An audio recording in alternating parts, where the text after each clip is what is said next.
আইসিএসসিতে 99.2% নম্বর আসানসোলের প্রত্যুষের। পুষ্পস্তবক পাঠিয়ে মুখ্যমন্ত্রীর অভিনন্দন বার্তা। দুর্গাপুর বার্তা।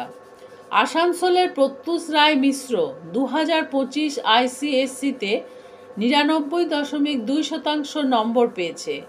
তার এই সাফল্যের জন্য রাজ্যের মুখ্যমন্ত্রী মমতা বন্দ্যোপাধ্যায় তাকে অভিনন্দন জানিয়েছেন।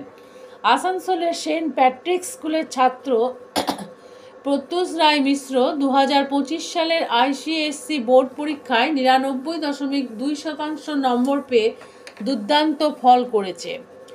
মুখ্যমন্ত্রী মমতা বন্দ্যোপাধ্যায় তার এই সাফল্যের জন্য তাকে অভিনন্দন জানিয়েছেন এবং ভবিষ্যতের জন্য শুভকামনা জানিয়েছেন। বুধবার শিক্ষা বিভাগের আধিকারিকরা মুখ্যমন্ত্রীর লিখিত বার্তা ও পুষ্পস্তবক নিয়ে তার বাসভবনে পৌঁছে তাকে অভিনন্দন জানান। প্রত্যুষ তার কঠোর পরিশ্রম এবং নিষ্ঠার জন্য পরিচিত। তিনি বলেন, আমি খুবই খুশি। আমি আমার স্কুল কর্তৃপক্ষ, শিক্ষক এবং পরিবারের সদস্যদের প্রতি কৃতজ্ঞ, যারা আমাকে প্রতিটি পদক্ষেপে উৎসাহিত করেছেন। আমার লক্ষ্য ভবিষ্যতে চিকিৎসা ক্ষেত্রে অবদান রাখা। প্রত্যুষের বাবা ডক্টর প্রবীণ রায় আসানসোলের একজন বিখ্যাত চক্ষু বিশেষজ্ঞ। তিনি আসানসোলের একটি চক্ষু হাসপাতালের কর্ণধার।